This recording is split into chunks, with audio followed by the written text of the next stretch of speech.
Komisi Pemberantasan Korupsi menelusuri asal-usul motor gede atau moge yang disita dari mantan staf khusus Menteri Ketenagakerjaan era Presiden Jokowi, Ida Fauziah. Penyidik mendalami aliran dana untuk membeli moge yang diduga terkait kasus pemerasan pengurusan tenaga kerja asing.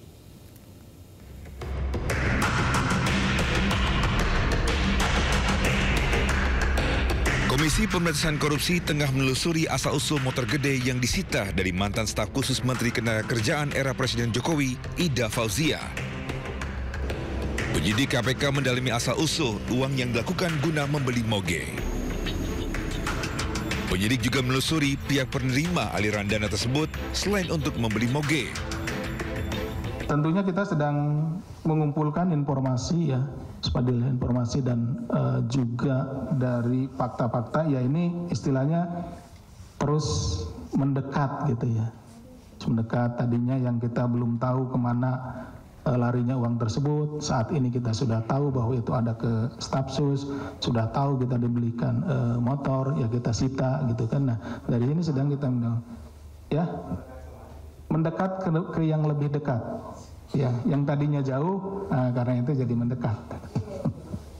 Seperti itu ya, karena bisa kemana saja ini, mendekat ke setiap aliran uang itu mengalir, nah setiap penerima, begitu. Sebelumnya KPK telah menyita 1 unit motor gede dari mantan staf khusus Ida Fauziah, Rizaharyudi Triwibowo. Kini Rizaharyudi menjabat sebagai Bupati Buau, Sulawesi Tengah. Penyitaan terkait dugaan pemerasan di Kementerian Ketenagakerjaan dalam pengurusan tenaga kerja asing. Ada 8 orang yang telah ditetapkan sebagai tersangka dalam kasus ini. KPK menduga sejumlah oknum pejabat Kemenaker memeras tenaga kerja asing. Kasus ini disinyalir terjadi pada 2019-2023 dengan bukti uang senilai 53 miliar rupiah. Dari Jakarta, tim Liputan iNews melaporkan. Berikutnya kita ke kasus Tom Lembong. Pemirsa, Menteri Koordinator Bidang Politik Hukum dan Keamanan periode 2019-2024 Mahfud MD angkat bicara terkait vonis Thomas Lembong dalam kasus korupsi gula. Putusan hakim dinilai salah dan harus dikoreksi.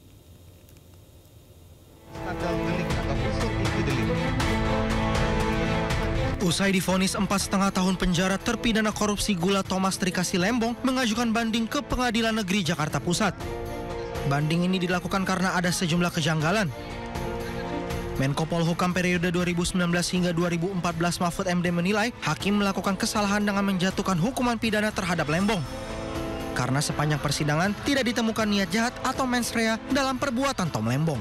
Saya selama ini tidak pernah sekalipun rasanya menyalahkan pengadilan yang menghukum koruptor. Tidak pernah sekali. Betul. Saya selalu mendukung kalau orang terdakwa korupsi itu dihukum.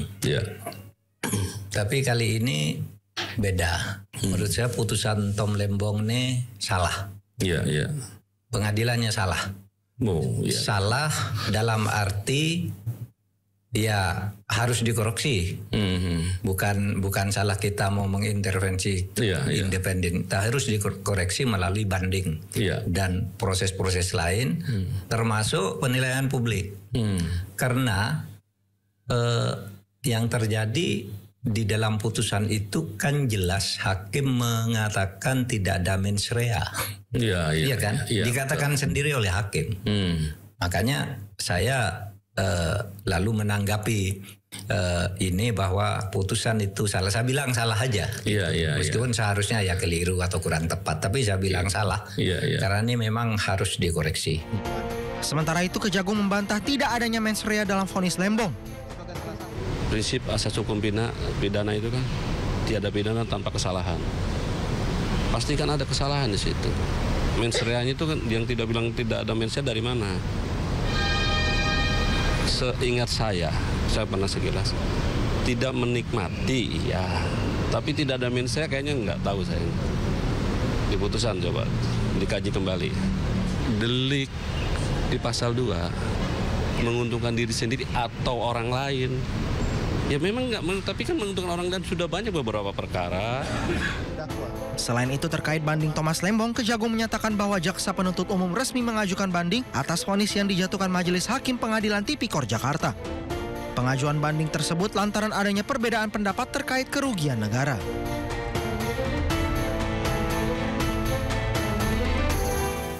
Berikutnya pemirsa kita update mengenai manajemen kapal Barcelona 5 yang terbakar di perairan Talise, Minahasa Utara, Sulawesi Utara mengakui kapal kelebihan muatan. Menurutnya ada transaksi ilegal di dalam kapal tersebut sehingga jumlah penumpang bisa 2 kali lipat lebih banyak dari data manifest yang seharusnya.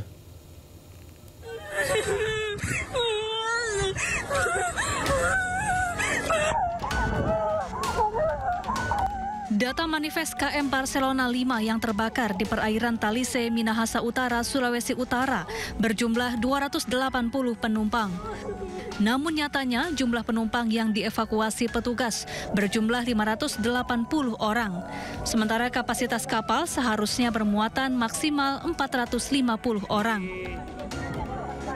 Perairan depan Pulau Talise. Manajemen kapal Barcelona 5 mengakui kapal kelebihan muatan. Pihaknya menduga ada transaksi ilegal di dalam kapal sehingga jumlah penumpang 2 kali lebih banyak dari data manifest. Namun meski melebihi kapasitas KM Barcelona 5 diizinkan berlayar oleh petugas Kesyah Bandaran Manado atau KSOP. Itu hal yang yang terjadi dalam hal ini menjadi salah satu hal yang fleksibel terjadi dalam perusahaan pelayaran.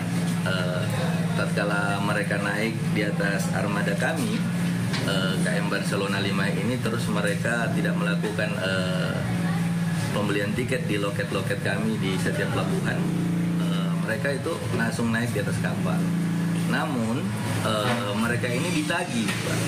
Ditagih dalam tahap pemeriksaan tiket waktu perjalanan kapal. Pada waktu mereka tidak ada tiket, mereka tetap dikenakan biaya. Sementara itu, Komite Nasional Keselamatan Transportasi masih menyelidiki penyebab kebakaran KM Barcelona 5. Investigasi sempat terhambat karena kapal masih dalam proses pendinginan dan berasap. Sebelumnya, kapal motor Barcelona 5 yang mengangkut ratusan penumpang terbakar di sekitar Pulau Talise, Minahasa Utara, Sulawesi Utara, Minggu siang. 5 orang tewas akibat kejadian ini. Dari Manado, Sulawesi Utara, Jeffrey Langi, iNews melaporkan.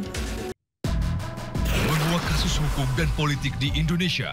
Berencana menerapkan program wajib militer bagi anak-anak bermasalah, terutama mengedepankan objektivitas dan juga fakta yang ilmiah. Saat proses pemusnahan amunisi kadaluarsa di Garut, Jawa Barat. Membahas setiap cerita dari banyak sudut pandang. Ayah saya sendiri ya, terkena tembakan di dalam rumah. Inside Story di Sindo News TV. Saya mau memperkenalkan anak baru di kelas ini. My name is Nathan, dan gue paling gak suka sama orang-orang so jago kayak lo. Kita harus jadi jagoan, Bu Julia. Dia itu guru kamu.